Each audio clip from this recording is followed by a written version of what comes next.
বিসমিল্লাহির রহমানির রহিম। সম্মানিত দর্শক, আসসালামু আলাইকুম ওয়া রাহমাতুল্লাহি ওয়া বারাকাতুহু। আপনাদের সবাইকে আন্তরিক প্রীতি ও মোবারকবাদ জানিয়ে শুরু করছি আমাদের মাহে রমাদানের বিশেষ অনুষ্ঠান ক্লিক ইলেকট্রিক্যাল অ্যাক্সেসরিজ আল কোরআনের ছায়াতলে। প্রিয় দর্শক, আমরা এই অনুষ্ঠানে প্রতিদিন মাহে রমাদানের সাথে সম্পর্কিত কোনো একটি বিষয় নিয়ে আলোচনা করে থাকি। আজকে আমরা আলোচনা করব কোরআন অধ্যয়নের গুরুত্ব, এই বিষয়টি নিয়ে। আর এই বিষয়ে আলোকপাত করার জন্য আমাদের সাথে রয়েছেন দুজন প্রখ্যাত আলেমে দ্বীন। আসুন প্রথমেই তাদের সাথে পরিচিত হয়ে নিই। আমার ডান পাশে রয়েছেন মুফতি এম হাবিবুর রহমান, প্রিন্সিপাল তরজমাতুল কোরআন, মডেল মাদ্রাসা, ঢাকা। আসসালামু আলাইকুম ওয়া রাহমাতুল্লাহ। মোহতারাম, কেমন আছেন আপনি? জি আলহামদুলিল্লাহ, আল্লাহ তাআলা ভালো রাখছে। শুকরান। এবং আমার বামে রয়েছে মাওলানা মোহাম্মদ আবু নাঈম, পরিচালক আন-নুজুম হিফজুল কোরআন, মডেল মাদ্রাসা, নরসিংদী। আসসালামু আলাইকুম ওয়া রাহমাতুল্লাহি ওয়া বারাকাতুহু। ওয়া আলাইকুম আসসালাম। আপনি কেমন আছেন মোহতারাম? আলহামদুলিল্লাহ, আপনি ভালো আছেন? জি আলহামদুলিল্লাহ। আপনারা দুজন কষ্ট করে এসেছেন, আপনাদেরকে অনেক ধন্যবাদ। আমরা আপনাদের মুখ নিঃসৃত আলোচনা শুনবো ইনশাআল্লাহ। প্রিয় দর্শক, আল কোরআনুল কারীম বিশ্ব মানবতার জন্য এক মহা সংবিধান। এই কোরআন দিয়ে যারা জীবনকে পরিচালনা করেছে যুগে যুগে, তারাই শ্রেষ্ঠত্ব অর্জন করতে পেরেছে। আর কোরআন থেকে যারা দূরে সরে গেছে তারা হয়েছে বিপথগামী। আসুন, কোরআন তেলাওয়াত নাকি অধ্যয়ন? কোরআন তেলাওয়াত অর্থ কী আর কোরআন অধ্যয়ন কী? কোরআন অধ্যয়ন কেন গুরুত্বপূর্ণ, এ বিষয়ে এখন আলোচনা করছেন মুফতি এম হাবিবুর রহমান। আলহামদুলিল্লাহ, বিজ্ঞ উপস্থাপক, আপনাকে অনেক অনেক ধন্যবাদ। কোরআনে কারীম আল্লাহ সুবহানাহু ওয়া তাআলা মহাবিশ্বের বিস্ময়। কোরআনে কারীম আল্লাহ রাব্বুল আলামিন নাজিল করেছেন গোটা পৃথিবীর মানবমণ্ডলীর জন্য। আল্লাহ তাআলা হিদায়াতের বার্তা হিসাবে এই কোরআনে কারীমকে নাজিল করেছেন। আল্লাহ সুবহানাহু ওয়া তাআলা কোরআনে কারীমকে নাজিল করে কোরআন তিলাওয়াত করার গুরুত্ব এবং কোরআনে কারীমকে অধ্যয়ন করার গুরুত্ব কোরআন মাজিদের মধ্যে অসংখ্য জায়গায় আল্লাহ সুবহানাহু ওয়া তাআলা দিয়েছেন।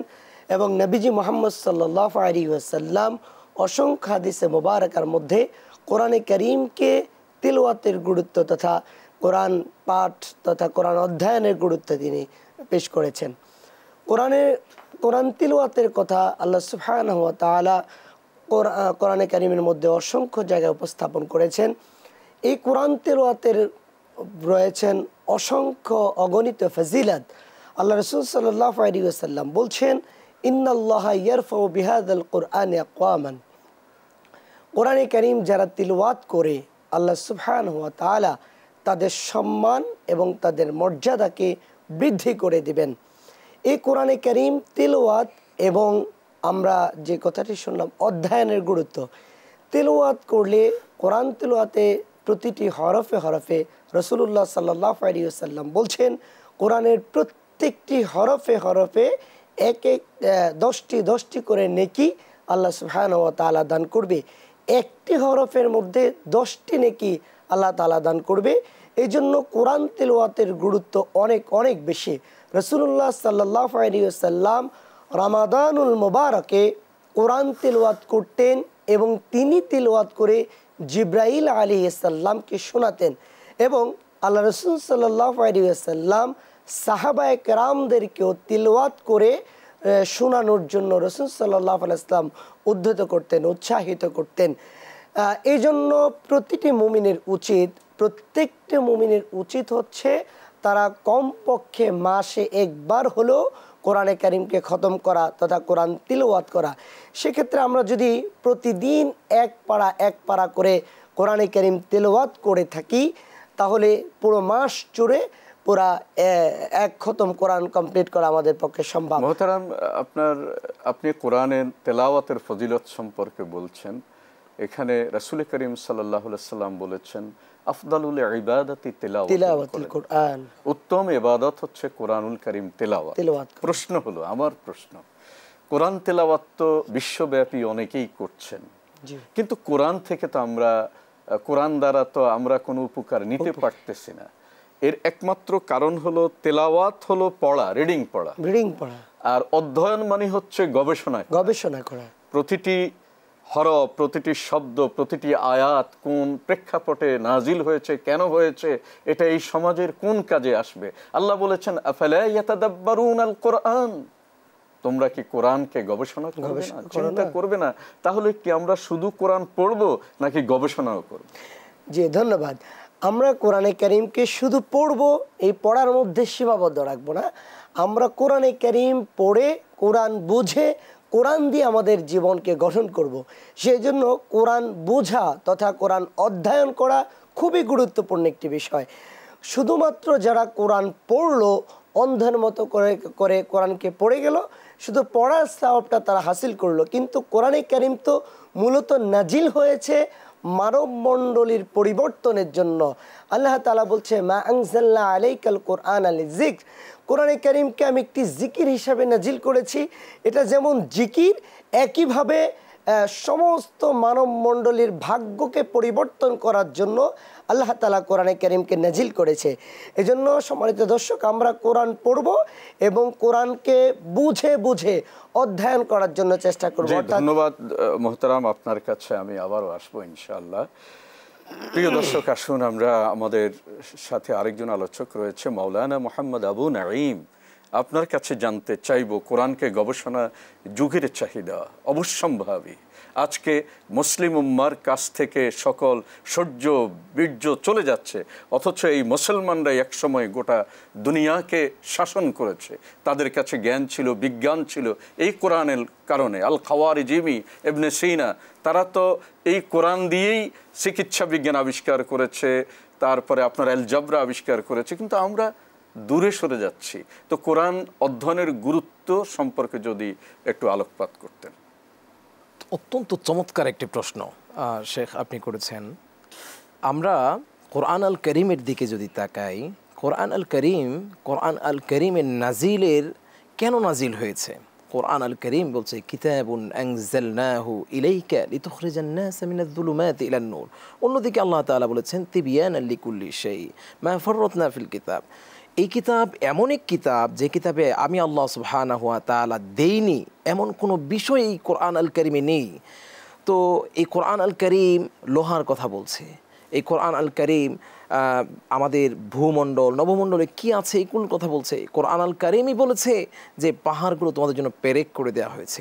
এই সমুদ্রের কথা, জি, এই আমাদের সমুদ্রের পানি একটার সাথে যে আরেকটা মিলে না, এটা আল্লাহ সুবহানাহু ওয়া তাআলা সেই কোন আমলে বলেছেন। তো এইভাবেই করে আল্লাহ সুবহানাহু ওয়া তাআলা অনেক কিছু দিয়েছেন। আমরা আজকে গবেষণা করছি না। আমি আপনার সাথে আরও অ্যাড করতে চাই যে এই কিতাব যদি আমরা গবেষণা করতাম, আপনি যে বিষয়টা বলছেন যে আমাদের মুসলিম উম্মাহ বছরের পর বছর, হাজার বছর এই পৃথিবীকে শাসন করেছে, আজকে আমরা বিড়ালের বাচ্চার মতো হয়ে গেছি, আমরা বাঘের বাচ্চার মতো ছিলাম। সেখানে কেন আমাদের এই অধপতন, কেন আমাদের এই করুণ দশা? যদি কোনো জাতি আমাদেরকে আল্লাহ সুবহানাহু ওয়া তাআলা যে কোরআন দিয়েছে, এই কোরআনের অনুশাসন না মানার কারণে, কোরআনকে গবেষণা না করার কারণে আমরা এত পরিমাণে অধপতন হচ্ছে আমাদের। এই জন্য আমাদের উচিত, সাহাবায়ে আজমাইন, আল্লাহ তাআলা কোরআনেই বলেছে মুমিনের অন্তরের খোরাক হচ্ছে এই কোরআন। তুলিআত আলাইহিম আয়াতুহু যাদাতহুম ঈমানা। আল্লাহ তাআলা বলেছেন এটা আমাদের ঈমানকে বৃদ্ধি করে দেয়। এখানে তেলাওয়াত না, অধ্যয়ন, গবেষণা। কারণ কোরআনকে যত বেশি গবেষণা করা যাবে আমাদের জ্ঞানের ভান্ডার ততটা সমৃদ্ধ হবে এবং জাতি হিসাবে বিশ্বের বুকে আমরা মাথা উঁচু করে দাঁড়াতে পারবো। কিন্তু আমাদের কথা কাজে মিল নেই। প্রিয় দর্শক, আমাদের সময় হলো একটি বিরতি নেবার। এই অনুষ্ঠানটি পরিবেশিত হচ্ছে ক্লিক ইলেকট্রিক্যাল অ্যাক্সেসরিজ এর সৌজন্যে। আপনারা আমাদের সাথেই থাকুন, যাচ্ছি একটি বিরতিতে। বিরতির পর আবার ফিরবো ইনশাআল্লাহ।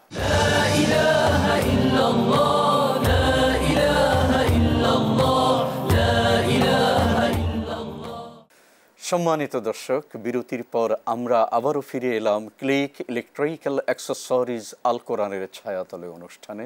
আমরা শুনছিলাম আল কোরআন অধ্যয়নের গুরুত্ব সম্পর্কে। আসলে কোরআনকে বুঝতে হবে, শুধু তেলাওয়াত নয়। তেলাওয়াত তো করতেই হবে, যেভাবে তার হক আদায় করে পড়া যায়, কিন্তু এর পাশাপাশি অধ্যয়ন করে বুঝে নিতে হবে এর ভেতরে রয়েছে কি, আমাদের জন্য কি শেখার আছে। কারণ কোরআনে আছে অর্থনীতি, কোরআনে আছে সমরনীতি, কোরআনে আছে রাজনীতি, কোরআনে আছে সমাজ বিজ্ঞান, সব কিছুই তো এখানে আছে। মোহতারাম মুফতি এম হাবিবুর রহমান, কোরআন দিয়ে কিভাবে আমরা আমাদের জীবন সমাজকে ঢেলে সাজাতে পারি, অধ্যয়নের গুরুত্বই বা কি, যদি একটু বলতেন। ধন্যবাদ।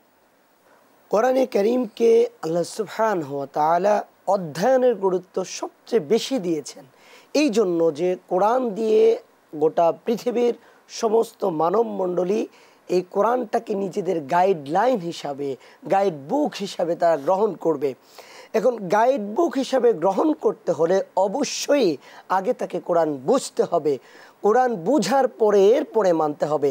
সাহাবায়ে কেরাম রাদিয়াল্লাহু তাআলা আনহু, সাহাবীরা রাসূল সাল্লাল্লাহু আলাইহি ওয়াসাল্লামের কাছ থেকে যখন কোরআন শিখেছে, তখন তারা একেবারেই সব আয়াতগুলো মুখস্থ ততক্ষণ পর্যন্ত করেন নাই, যতক্ষণ পর্যন্ত ওই আয়াতের কার্যক্রম বাস্তবায়ন তাদের নিজেদের আমলের মধ্যে সংমিশ্রণ করতে যতক্ষণ পর্যন্ত পারে নাই, ততক্ষণ পর্যন্ত তারা এই আয়াতকে নতুন করে মুখস্থ করার ইচ্ছে পোষণ করেন নাই এবং তারা ভয় পাইতেন।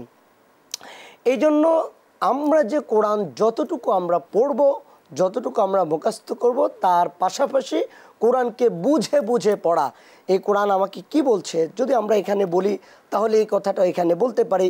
আল্লাহ সুবহানাহু ওয়া তাআলা বলছেন, যারা ইন্নাস সালাতা তানহা আনিল ফাহশাই ওয়াল মুনকার, নিশ্চয়ই নামাজ মানুষকে সকল প্রকার পাপাচার থেকে, অন্যায় থেকে বাঁচিয়ে দেয়। কিন্তু আমরা যারা নামাজ পড়ি, অন্যায় করি, নামাজ পড়ি, নানা প্রকার নানা ধরনের অপরাধের সাথে সম্পৃক্ত, এটার পিছনে কারণও কিন্তু এটা যে আমরা যে নামাজে যে কথাগুলো বলি, নামাজে কোরআন থেকে যে কথাগুলো আমরা পড়ি, এগুলো আমরা বুঝি না। যদি আমরা বুঝতে পারতাম, যদি আমরা এই কোরআনের মাধ্যমে, কোরআন তিলাওয়াতের মধ্য দিয়ে আমরা কি বলছি এর গুরুত্ব যদি আমরা বুঝতাম, তাহলে আমাদের প্রত্যেকটা আয়াতে আয়াতে আমাদের জীবনকে পরিবর্তন করা সম্ভব হতো। জি, ধন্যবাদ। অর্থাৎ আমাদের জীবনটাকে সমৃদ্ধ করার জন্য, মুসলিম উম্মাহকে সমৃদ্ধ করার জন্য, মুসলিম সমাজকে সমৃদ্ধ করার জন্য, বিশ্ব মানবতাকে উন্নতির দিকে নিয়ে যাওয়ার জন্য আল কোরআন অধ্যয়নের বিকল্প নেই। যে মোহতারাম, যদি সময় থাকে আবারও আপনার কাছে আসবো ইনশাআল্লাহ। আমরা এবারে যাচ্ছি মোহাম্মদ আবু নাঈম আপনার কাছে। আপনি বলছিলেন সুন্দর কথা যে আল্লাহ তাআলা পানির ভিতরেও একই সাথে পানি প্রবাহমান, কিন্তু এক জায়গায় এক কালার। মারাজাল বাহরাইনি ইয়ালতাকিয়ান বাইনাহুমা বারযাখুল লা ইয়াবগিয়ান। কোরআনের সূরা ইয়াসিনে বলেছেন ওয়াকুল্লুম ফি ফালাকিন ইয়াসবাহুন। কোরআন কিন্তু সৌরজগৎ নিয়েও আমাদেরকে বড় ধরনের গবেষণার একটা বিষয় দিয়েছে, যদি আলোকপাত করতেন। জি, আমি কিছুক্ষণ আগে যে কথাটি বলছিলাম যে আল্লাহ সুবহানাহু ওয়া তাআলা এই কোরআন আল কারীমের মধ্যে এত চমৎকার বিষয়ে কথা বলেছে, অথচ আজকে আমরা এই কোরআনকে নিয়ে গবেষণা করি না। আমাদের কাছে এত বড় কিতাব থাকা সত্ত্বেও আমরা এই কোরআনকে নিয়ে গবেষণা করার এতটুকু সময় হয় না। আজকে এই মাহে রমাদান আল করিম চলছে, এই মাহে রমাদান আল করিমের মর্যাদা, এই মাহে রমাদান আল করিমের এই মাসটাকে সম্মানিত করা হয়েছে অ্যাটলিস্ট এই কোরআনের কারণে, অথচ এই কোরআন আমাদের জীবনে এসেছে, আমরা কোরআন পড়ছি না। প্রিয় উপস্থিতি, আপনারা যারা দেখছেন, আমাদের এই কোরআন আল কারীম কাল হাসরের ময়দানে আমাদের বিরুদ্ধে দাঁড়াবে, এবং আমি যদি এই কোরআন পড়ি তাহলে সে আমার প্রোটেকশন হয়ে দাঁড়াবে, যে আল্লাহর কাছে বলবে আল্লাহ তো আমি এই কোরআনকে গবেষণা করলে পরে আমি সৌরজগৎকে জানবো, আমি ভূমণ্ডলকে জানবো, আমি নবমণ্ডলকে জানবো, আমি এই আমাদের চোখের আড়ালের অনেক বিষয় আল্লাহ সুবহানাহু ওয়া তাআলা এই কোরআনে বলেছেন। আল্লাহ তাআলা কোরআনে তারকারাজির কথা বলেছেন, সূর্যের কথা বলেছেন, চন্দ্রের কথা বলেছেন, লোহার কথা বলেছেন, আল্লাহ তাআলা দামি দামি বস্তুর কথা বলেছেন এই কোরআন আল কারিমে। এই জন্য আমরা আমাদের দর্শক শ্রোতাদেরকে আকুল আবেদন করব, কোরআনকে শুধু পড়া নয়, কোরআন আমি যতটুকু পড়ব, গবেষণা করব, আর পড়লে 10 নেকি, আর যদি আমি অন্যভাবে গবেষণার খাতিরে পড়ি তাহলে এটার সওয়াব কিন্তু আল্লাহ তাআলা অনেক অনেক গুণ বৃদ্ধি করে দেবেন। এই জন্য শুধু পড়া নয়, আমরা গবেষণা করব, গবেষণা করলেই আমাদের মধ্যে ইবনে সিনা আবার আমাদের মধ্যে ফিরে আসবে, আমরা ইবনে সিনার তৈরি করতে পারবো ইনশাআল্লাহ। এই জন্য আমাদের বাংলার দামাল ছেলেদের মধ্যে এখন কোরআনের একটা বড় একটা প্রভাব পড়েছে। বাংলার ছেলেরা এখন স্কুল কলেজের ছেলেরা আলহামদুলিল্লাহ কোরআন পড়ছে। আমরা দেখেছি ঢাকা ইউনিভার্সিটিতে নামাজের ব্যবস্থা করা হয়েছে, এরপরে মহিলাদের জন্য নামাজের ব্যবস্থা করা হয়েছে। তার মানে আমরা ইসলামের দিকে যাচ্ছে, আগামীর দিন ইসলামের দিন। আপনি সুন্দর একটা কথা বলেছেন। আসলে ঢাকা বিশ্ববিদ্যালয় হলো আমাদের এদেশের জাতির একটা গৌরব, এখান থেকে আমরা অনেক বড় বড় মেধা বের করি। সুতরাং প্রিয় দর্শক এবং যারা শুনছেন, বুদ্ধিজীবী মহলে যারা রয়েছেন, তাদের এই দিকে একটু দৃষ্টি দেওয়া উচিত, যাতে করে ঢাকা বিশ্ববিদ্যালয় ইসলামিক স্টাডিজ এবং আরবি বিভাগে যে সকল ছাত্র আছে, অনেক মেধাবী স্টুডেন্ট আছে, এদেরকে গবেষক বানানো প্রয়োজন, এদেরকে বিজ্ঞানী বানানো প্রয়োজন। লাশামসি ইয়ামবাগি লাহা আন তুদরিকাল কমর ওয়ালাল লাইলু সাবিকুন নাহার ওয়া কুল্লুম ফি ফালাকিন ইয়াসবাহুন। কোরআন কত আগে বলেছে যে সৌরজগতের কথা, বিজ্ঞানীরাও বলছে, কিন্তু সূর্য চাঁদকে ধরতে পারে না, চাঁদও সূর্যকে ধরতে পারে না, কারণ আল্লাহ কক্ষপথগুলো এভাবে আলাদা আলাদা তৈরি করে দিয়েছেন। অর্থাৎ আল্লাহর নির্দেশ ব্যতীত কোনো সৃষ্টি চলতে পারে না, এটা প্রমাণিত। সুতরাং কোরআনকে আমাদের বেশি বেশি গবেষণা করা উচিত। জি বলুন, কোরআনের গুরুত্ব, ফজিলত। তো এই জন্য আমরা এই কোরআন আল কারীমকে আমাদের বাংলাদেশে দুঃখজনক হলো সত্য, যেহেতু শিক্ষার বিষয়টা এসেছে, আমাদের বাংলাদেশে আমাদের একসময় ধর্ম শিক্ষাটা, এটা খুব ইসলাম শিক্ষাটা এটা গুরুত্বের সাথে পড়ানো হতো। আজকে আমাদের স্কুল কলেজে ইসলাম শিক্ষাকে এটা একটা একেবারে ভুলেই গিয়েছে, ইসলাম শিক্ষা নেই বললেই চলে।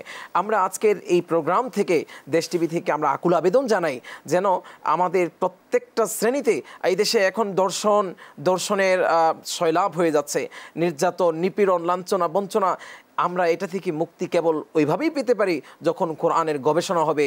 আর কোরআনের গবেষণা করবে নার্সারির একটা বাচ্চা, সে কোরআন 100 মার্কের পরীক্ষা দেবে, হাদিস 100 মার্কের পরীক্ষা দেবে, তখন সে গবেষণা করবে। এভাবে করে মাস্টার্স পর্যন্ত যদি প্রত্যেকটা ক্লাসে যদি তার কোরআন ও হাদিস থাকে, তাহলে আমরা ধরেই নিতে পারি আমাদের একজন বাংলাদেশের নাগরিক, পাশাপাশি সে একজন আলেম। আর একজন আলেম কখনো দর্শনের সাথে সম্পৃক্ত থাকতে পারে না। আপনি শুনলে অবাক হবেন, আপনার আলোচনার রেশ ধরেই আমি বলছি, বিগত সময়গুলোতে জাতীয় বিশ্ববিদ্যালয়, এদেশের অনেকগুলো কলেজের নেতৃত্ব তারা দিচ্ছে, কিন্তু কোথাও ইসলামিক স্টাডিজ অনার্স এবং মাস্টার্স তারা অ্যাফিলিয়েশন দেয়নি, তারা অনুমতি দেয়নি। এটা জাতির জন্য একটা দুঃসংবাদ। এই নাস্তিকদেরকে কখনো শিক্ষার গোড়ায় এদেরকে বসানো ঠিক নয়, এটা আমাদের অনুষ্ঠান থেকে জোরালো কণ্ঠেই বলতে পারি। আসলে এরা নির্বোধ, বোকা, এরা ইসলাম সম্পর্কে কিছুই বোঝে না। জি মোহতারাম, আপনারা দুজন কষ্ট করে আমাদের এখানে এসেছেন এবং সুন্দর আলোচনা উপস্থাপন করেছেন, কোরআন অধ্যয়নের গুরুত্ব সম্পর্কে বলেছেন। আপনাদেরকে আন্তরিক অভিনন্দন জানাচ্ছি। সম্মানিত দর্শক, আপনারা অনুষ্ঠানটি দেখছেন, এই অনুষ্ঠানটি পরিবেশিত হচ্ছে ক্লিক ইলেকট্রিক্যাল অ্যাক্সেসরিজের সৌজন্যে। আমরা আলোচনা করতে করতে অনুষ্ঠানের শেষ প্রান্তে এসে উপনীত হয়েছি। মহান রব্বে করিমের কাছে দোয়া করছি, আল্লাহ রাব্বুল আলামিন আমাদের প্রত্যেককে কোরআনুল করিম বুঝে বুঝে পড়ার, গবেষণা করার, এখান থেকে ফায়দা নেয়ার তৌফিক দান করুন। আমাদের ঘরে ঘরে কোরআনের আলো জ্বলে উঠুক, এই আশা তো ব্যক্তই করতে পারি। আপনাদের সবাইকে আন্তরিক শুভেচ্ছা জানিয়ে আজকের মতো অনুষ্ঠানটি এখানেই শেষ করছি। সুস্থ থাকুন, ভালো থাকুন। আসসালামু আলাইকুম ওয়া রাহমাতুল্লাহি ওয়া বারাকাতুহু। লা ইলাহা ইল্লাল্লাহ।